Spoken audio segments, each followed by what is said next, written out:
Hey everyone. Welcome back to AFK Asleep, where we set down the day and wander into the soft corners of familiar worlds you love.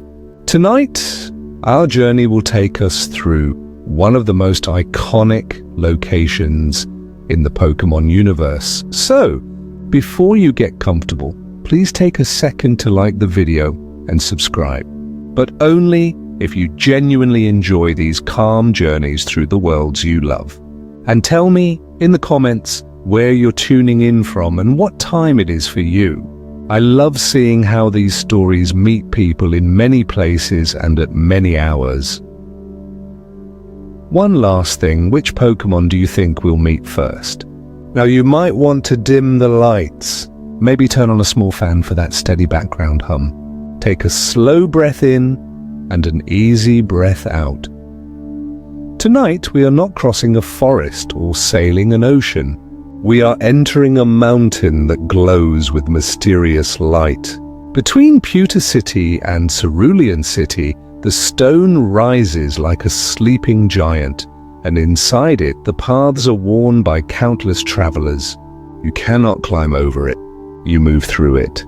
You move through quiet chambers where the ceiling holds a memory of stars and the floor keeps secrets under your feet. They say this place knows the sky as well as the earth. Fragments fall from the heavens and become stones that hold the moon. Fossils hide in ancient layers curled in their mineral sleep. In gentle hours, a shy pink Pokemon drifts into view, and then back into the dark, more rumor than sight.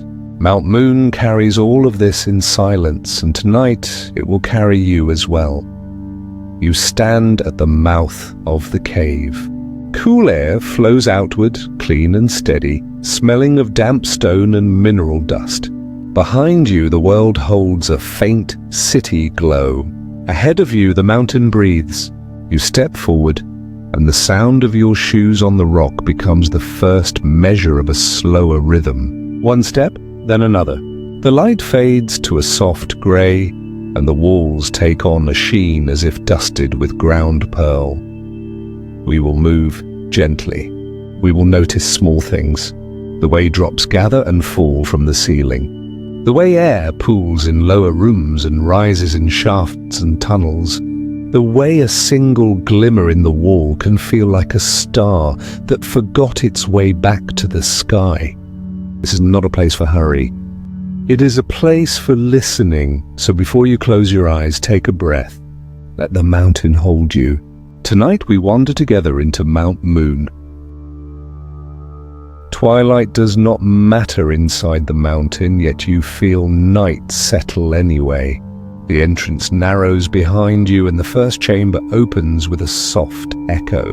Your footsteps spread outward and return as a whisper. The ceiling is higher than you expect. It arches like a stone sky. The floor is gentle underfoot, a mix of smooth rock and packed earth. Tiny crystals are set into the walls like distant constellations, dull at first, then waking to a soft glow when you pause long enough to see them. You follow a path that curves around a shallow pool no wider than your outstretched arms. The surface is still. It shows the reflection of rough stone and a little circle of night that the entrance left behind, and a small bottle rests near the edge. The label is scuffed, but you know the color, a simple potion, left and forgotten, its glass catching a thread of light. You set it upright and continue on. From a narrow crack comes a sound like soft cloth, then many soft cloths together. You stand still and tilt your head. The air is marked by a gentle pulse. A colony of Zubat flows past the crack and into a higher tunnel, a slow river of wings, unhurried and sure. You do not see eyes. You do not hear voices. You feel a pattern in the air as they map the dark with a language you cannot speak. When the last one passes, the air rests again. The tunnel bends and lowers. The roof presses closer and the scent of the place changes. Dry dust gives way to fresh mineral and cool water. You place a hand on the wall and feel a faint vibration. Not a threat, only the mountain shifting in its long sleep. A scatter of tiny stones rattles down and settles at your feet. Among them is a fleck that glints differently from the rest. You lift it and find a little shard with a pale, milky shine. Stardust clings to your fingers and lights them for a moment. You brush it back to the ground so the mountain can keep it. Something moves by your foot and stops. A round shape with short legs, orange and patient, considers you without alarm. Paras rests near a patch of damp fungus, the small growths on its back, dimly colored, steady and quiet. It taps the earth with a careful claw, as if testing the moisture. Then it lowers itself and becomes still again, part of the floor, part of the breath of the room. You step wide to give it space, and the path continues. You reach a point where the tunnel splits. One way narrows to a crawl, the other opens into a chamber that hums with faint sound. You choose the open way and find a room shaped like a bowl, smooth and worn. The center is lit by the gentlest glow. Then you see them, small pink shapes like stars that learn to walk. Clefairy. They do not dance tonight. They rest in a circle near a flat stone that rises from the floor. Their eyes are closed. Their tiny wings rest against their backs. The light in the chamber seems to come from them, not bright, only enough to soften the edges of rock and shadow. You stand at the edge and let your breathing match theirs. Slow in, slow out. The stone in the center holds a different light. It has the calm, deep shine of something that remembers the sky. A moonstone, larger than your hand, sits as if it has always been there. You do not touch it. You only feel its quiet gravity, the way it makes the space around it feel kind and complete. One Clefairy opens an eye, looks at you, and closes it again. It trusts the night to hold. You do as well. When you leave the bowl-shaped room, the air cools further. The path slopes down and the floor grows rougher. Your hand brushes the rock and comes away with a fine dust. The dust smells like old rain.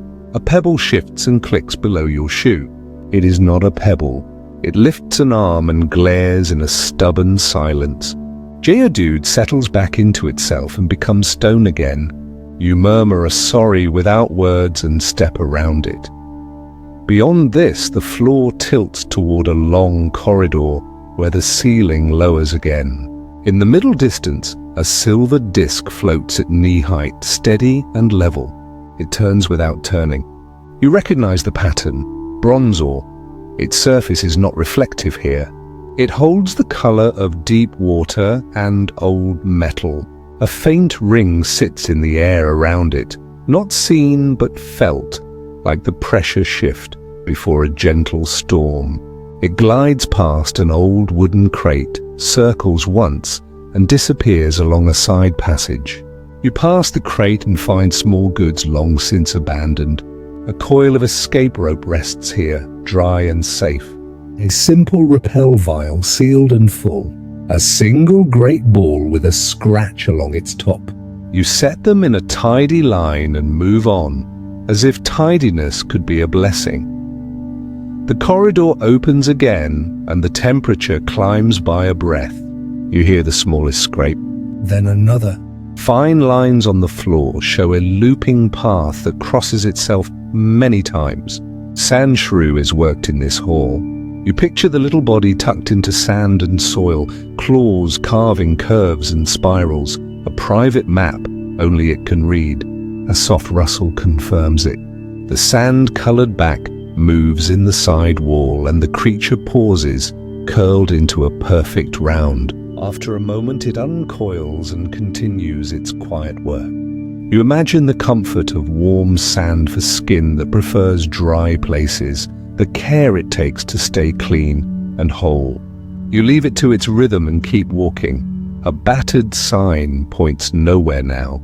The letters are old and faint. You pass it and enter a chamber with pillars made by water and time. The room smells faintly sweet. On a flat stone near the wall, a small, bright candy rests as if placed there on purpose. Rare candy, still wrapped untouched. You smile without reaching for it. Some things are better as symbols than as tools. You leave it for the next traveler whose hands need it more. A thin ringing rises ahead. Not loud, not sharp.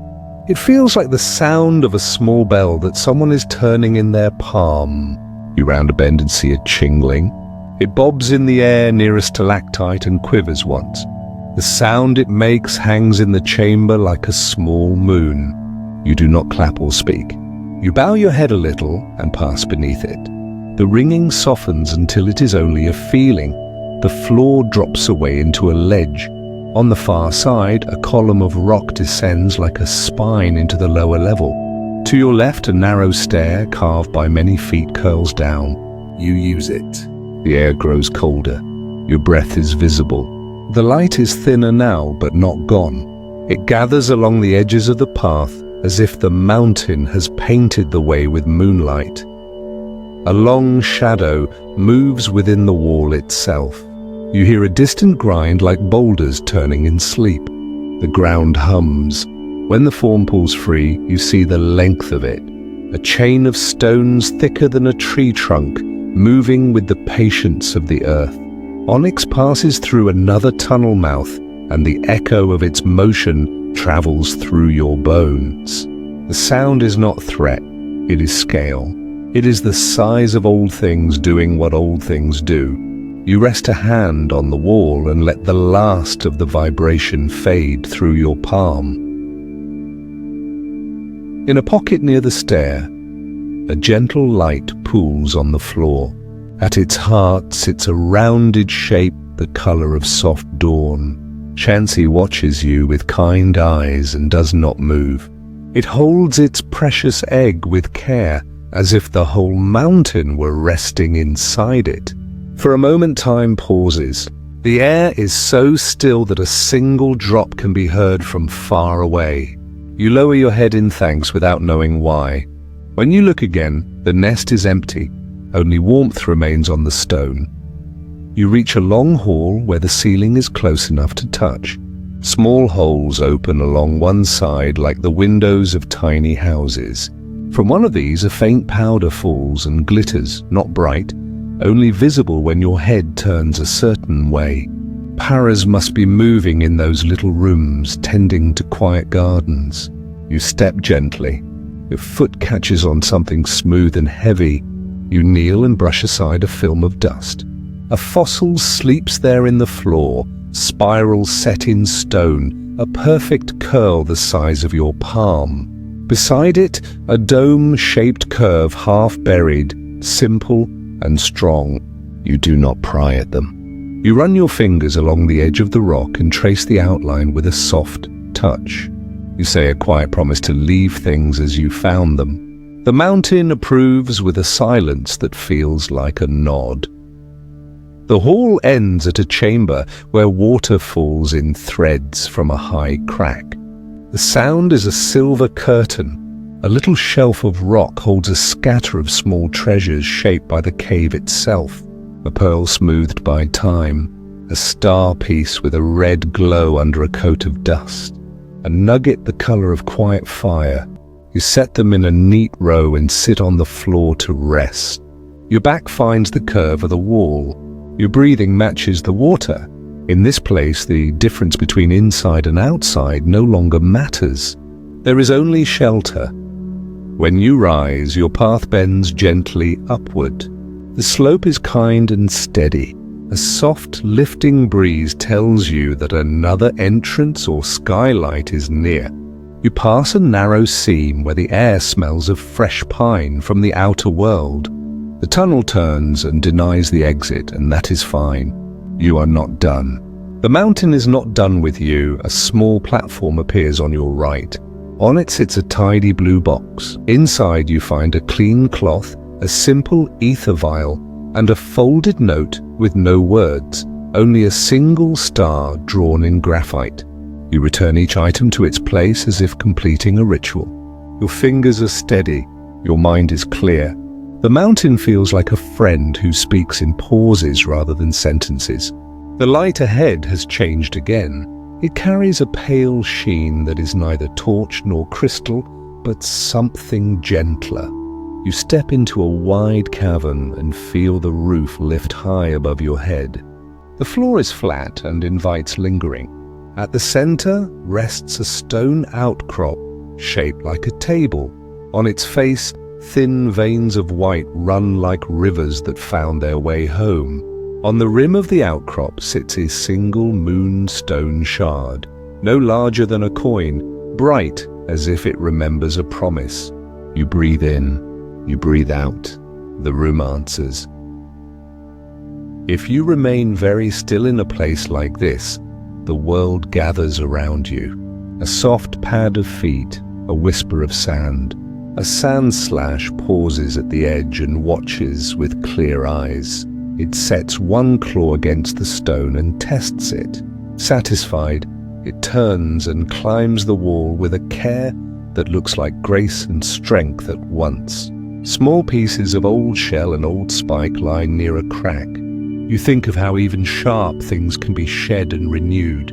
The thought sits kindly in your chest. You walk on. The path narrows into a quiet throat of the cave, then opens slowly into a lower vault where the air feels warmer again. A faint breeze circles the floor. It carries a powder-dry scent and a hint of sweetness.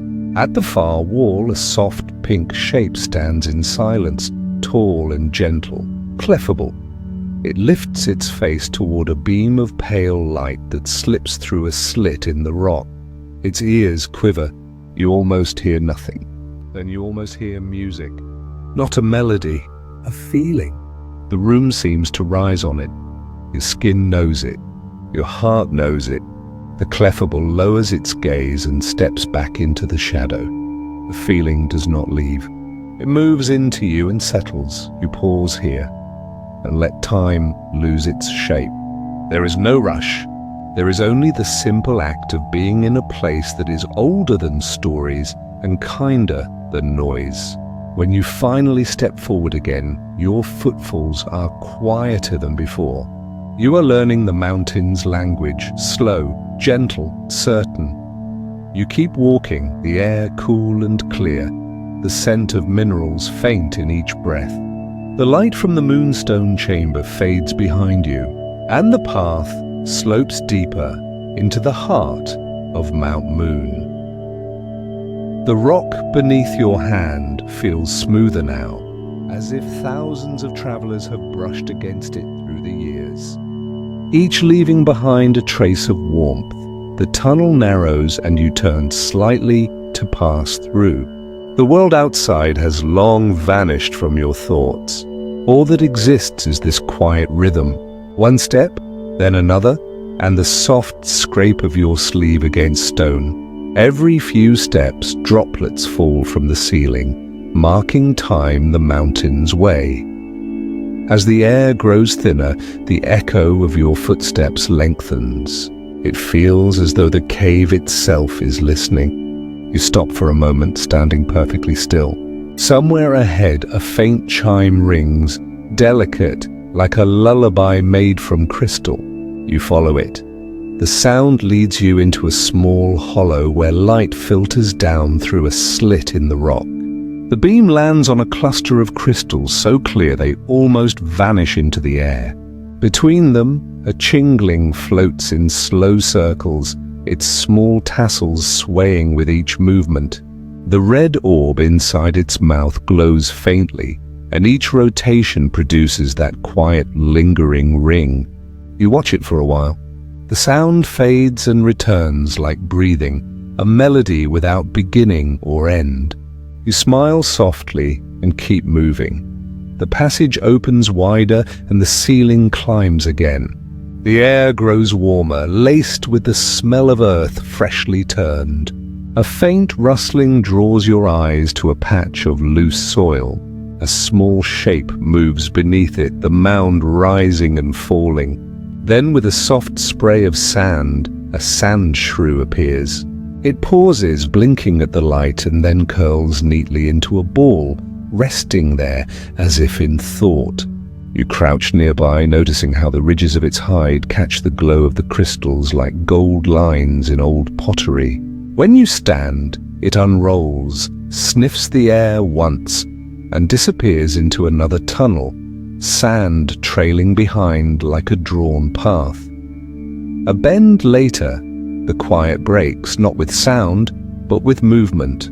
Dust shakes loose from the ceiling, and from the far end of the corridor comes a deep rumble, steady and low. The ground trembles beneath your feet. You press your palm to the wall and feel it vibrate. Slowly, an enormous shape slides into view. Segments of stone linked together, gleaming faintly with mica. An onyx moves through another tunnel, its eyes calm, its motion like a river made of rock. When the last of its tail disappears, silence returns and the cave feels even larger. You walk again, your pace slower and more careful. Each sound you make now feels like a question that the mountain answers with patience.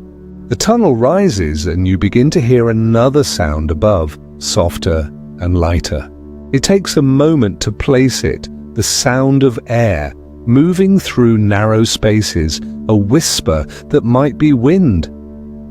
The next chamber opens without warning. It is vast and round, the ceiling lost in shadow. A faint, silvery light shines from far above through a thin crack that reveals a strip of the night sky. A full moon hangs there, framed by stone. The beam lands on a wide slab of rock in the center of the chamber, a natural stage.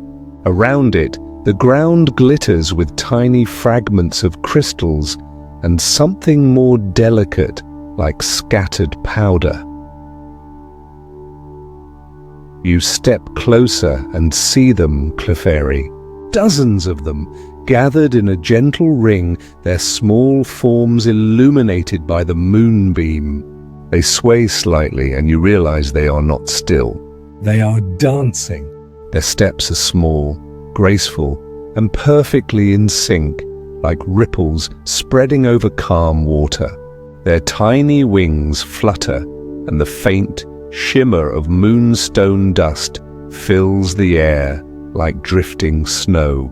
The sound of their movement is not music exactly, but rhythm. Soft feet on stone, the brush of air through fur, the heartbeat of the mountain itself. You stand just beyond the circle, careful not to break it. The Clefairy do not seem startled. One turns its head toward you, eyes half closed, as if recognizing something familiar. Then it twirls again, joining the dance. The moonstone at the center glows brighter, reflecting off the walls, and for a moment, the entire chamber feels alive with light. You feel it too, a quiet joy, old and kind. The kind that does not rush or demand, only welcomes. You close your eyes, and the rhythm of the Clefairy's movement becomes the rhythm of your own breath. You could stay here for hours and not notice the time passing. When you open your eyes again, the dance has slowed. The Clefairy begin to drift away, vanishing into narrow side tunnels, their glow fading like stars returning to the sky at dawn. The last one glances back, then turns and disappears. The chamber grows dim again. The moonstone still glows, but softly now, its light pulsing in time with your heart. You whisper a quiet goodnight to the empty space. The next tunnel slopes gently downward. The floor is smooth, worn by water and years. You follow it until you reach a place where the walls gleam faintly blue. Tiny flecks of mineral catch what little light remains and scatter it like small stars. The silence here feels different, heavier, protective. You take another step, and something small rolls forward under your shoe. You bend down and find a polished pebble, round and warm. When you lift it closer, you see that it is not a stone at all, but a fossil curled like a sleeping shell. You set it on a ledge and leave it there, letting it rest in the same stillness that holds you. The tunnel narrows again. The air becomes cooler, and you can feel faint currents brushing past your skin, drawn by invisible openings somewhere deep below. The mountain breathes around you, each exhale a soft sigh. A faint shimmer appears ahead, the reflection of water. You step carefully and emerge into a small cavern with a shallow underground pool. The ceiling hangs low enough that drops fall regularly, sending quiet ripples across the surface. You kneel beside it. The water is clear, and you can see pebbles and tiny glowing crystals beneath. A single raspberry floats nearby, perfectly intact, drifting lazily in the ripples. You cup your hands, letting the cool air slide between your fingers. When you look up, a clefable stands at the far edge of the pool. Its eyes are calm, and its wings catch the faintest silver light. It moves lightly across the surface of the water, its steps leaving no mark. For a moment you almost believe it is walking on moonlight itself. It pauses midway, gazes upward through the thin cracks in the rock ceiling, and closes its eyes. The same soft light that filled the Clefairy dance now surrounds it, gentle and steady. Then, as silently as it came, it turns and vanishes into another passage. The light remains, hovering in the air a little longer before fading. You stand there for a while, the quiet pressing around you, comforting rather than empty. You realize the mountain has its own kind of night. Not darkness, but depth. Not silence, but space for stillness. Your body feels heavier now, but in the peaceful way that means you could rest anywhere. You find a flat piece of stone near the pool and sit down. The surface is smooth and faintly warm. You stretch your legs, lean back against the wall, and let the rhythm of the dripping water slow your breathing. The mountain hums quietly beneath you. Somewhere above, the last light of the moon filters through a narrow opening, just enough to brush against your face. You close your eyes and let the moment settle. You have walked far, but it does not feel like distance. One breath after another, one step into peace. You rise slowly, brushing the fine dust from your hands. The air here feels lighter now, as though the mountain has quietly exhaled. The faint shimmer from the clefable's light lingers in your mind, like a memory of something sacred. You walk forward again, deeper into the mountain's calm, and the sound of water fades behind you. The path grows narrower, but you do not feel confined. The walls glow faintly with veins of white and silver, as though the stone itself is remembering the moonlight outside. You trail your hand along one of the glowing lines. The surface is cool and smooth. Tiny flakes of crystal cling to your fingertips, catching the dim light like small stars. You walk on. The floor slopes downward once more, and the air cools until you can see your breath in front of you. You notice small shapes embedded in the walls, the faint outlines of shells and ancient forms pressed into stone. Fossils, remnants of what lived here long before any trainer walked these halls. You pause to trace one gently. It feels both solid and alive, as if it still carries the memory of motion. A faint rustling comes from nearby. You turn your head slowly, your eyes adjusting to the deeper dark. From a narrow crevice, a paraz crawls out, its small claws clicking softly on the stone. The mushrooms on its back glow a warm orange, pulsing in a rhythm that feels almost like breathing. It pauses near a patch of moss and begins to dig gently into the earth. You watch as it carefully pulls free a small root and eats in silence. It does not startle or flee. It simply exists calm and content in its world.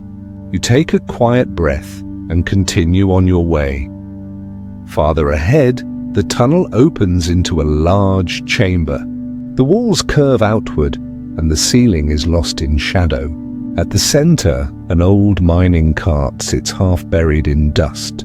Its metal sides have rusted to a deep brown, but a faint shimmer catches your eye from inside it.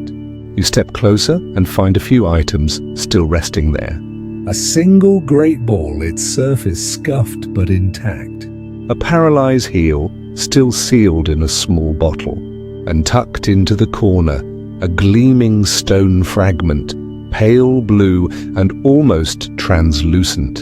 You lift it gently and realize it is a shard of moonstone, smooth to the touch, cool like glass.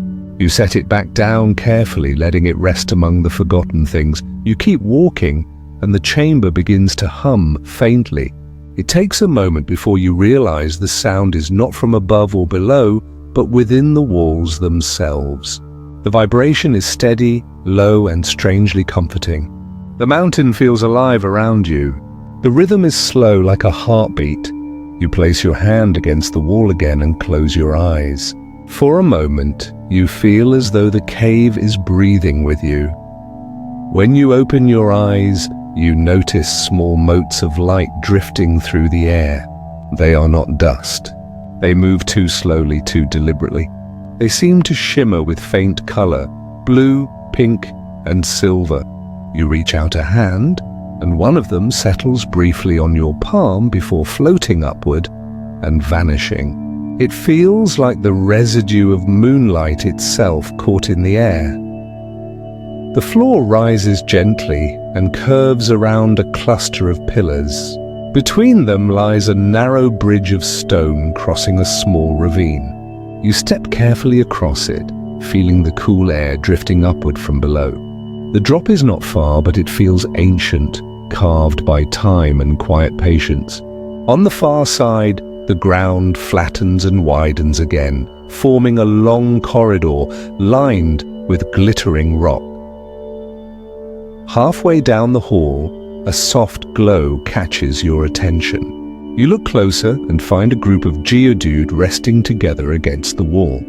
Their bodies are still, arms folded, expressions calm. They look almost identical to the stones beside them, but if you wait long enough, you can see the faint rise and fall of their breathing. A sense of peace fills the space around them, as if they are keeping watch over the mountain in their sleep.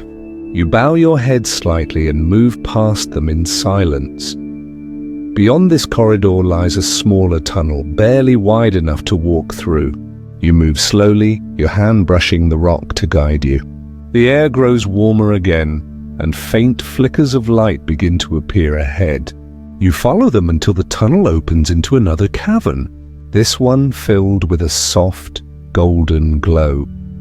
At first, you think the light comes from the rock, but then you see the source, small crystals scattered across the ground, glowing faintly like coals that never burn out. Between them, a sand slash curls in rest, its quills catching the light like tiny blades of gold.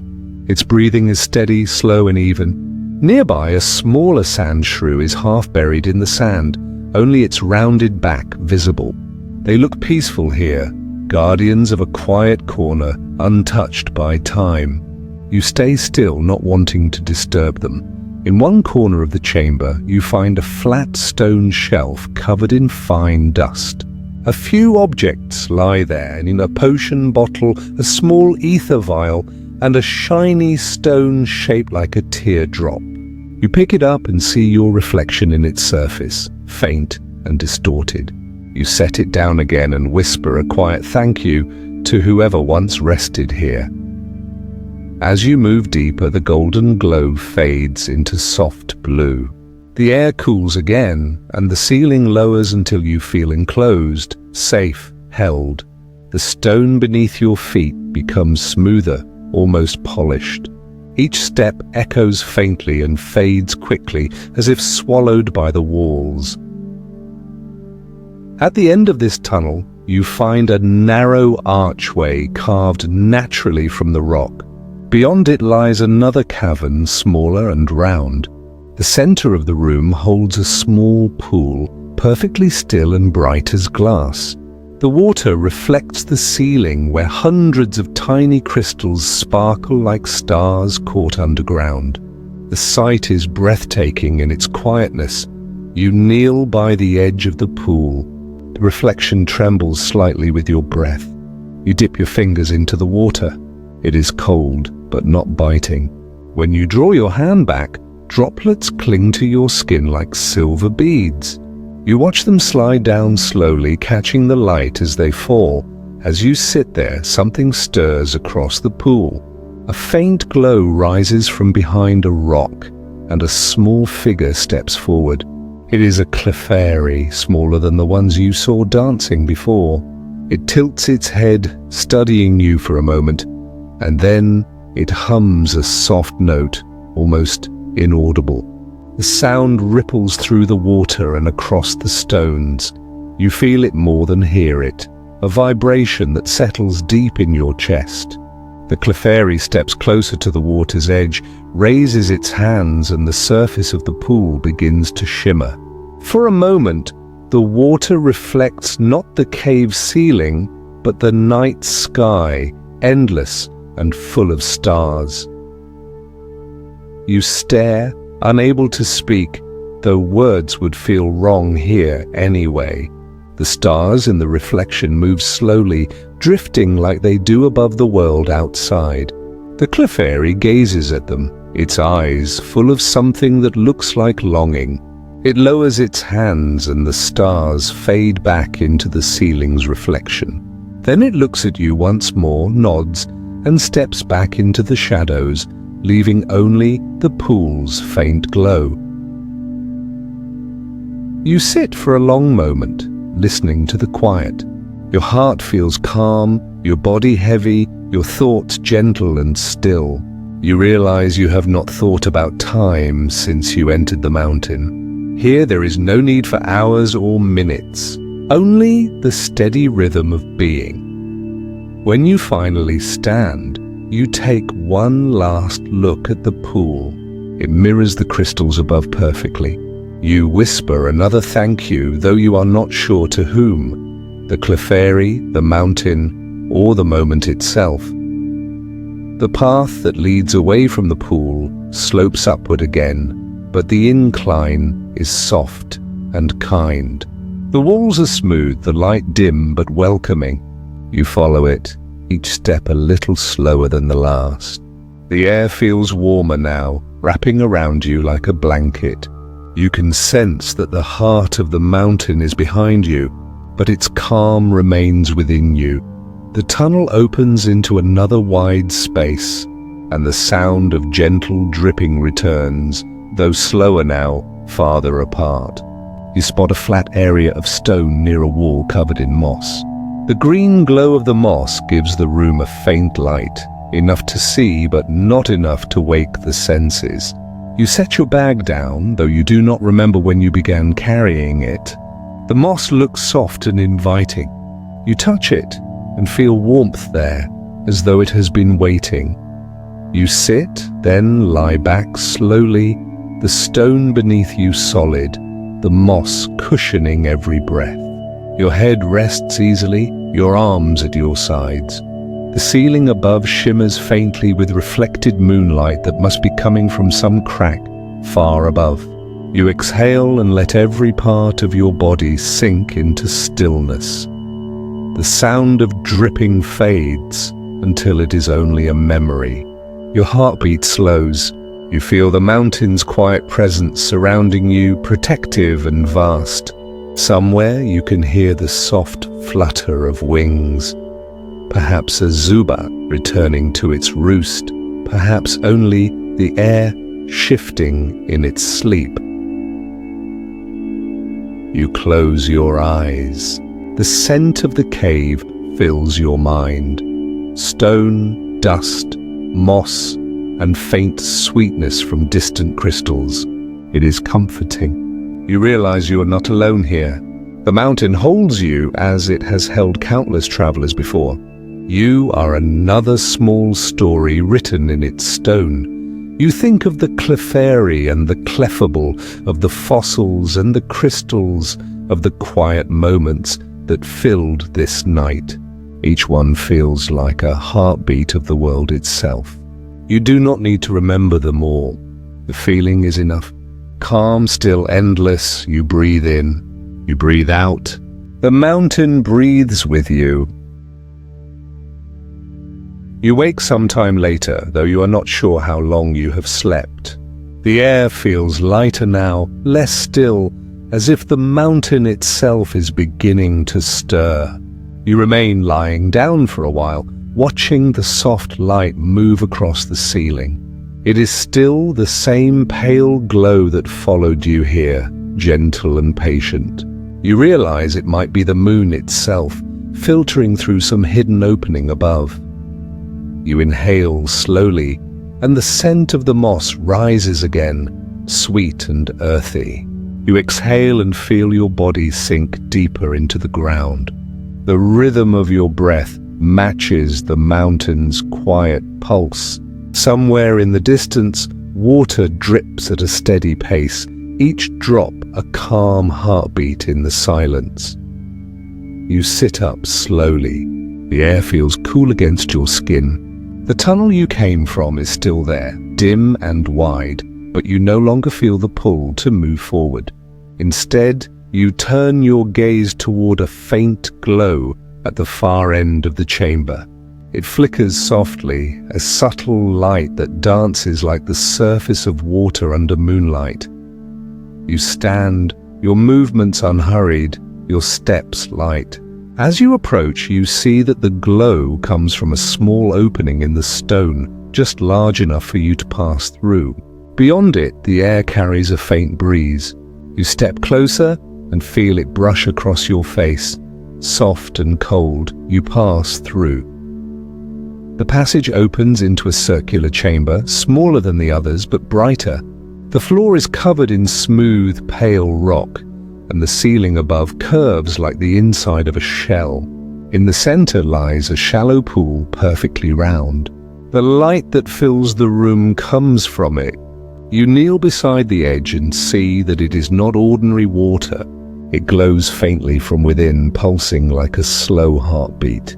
Each pulse sends ripples of soft blue and silver light up the walls, turning the stone into liquid color. You place your hand above the surface, close enough to feel the cool air rising from it. You can see your reflection there, soft and blurred. Behind you, faint shapes shimmer in the water's light. You turn and see the outlines of small figures in the shadows, Clefairy gathered quietly along the edges of the room. Some are sitting, others curled up as if asleep. Their presence feels like a blessing, not meant to be noticed, only felt. You lower your voice without meaning to, speaking only in thought. Thank you for sharing this place. The Clefairy do not move, but you sense that they have heard you. One of them tilts its head slightly and opens its eyes, which glow faintly in the dim light.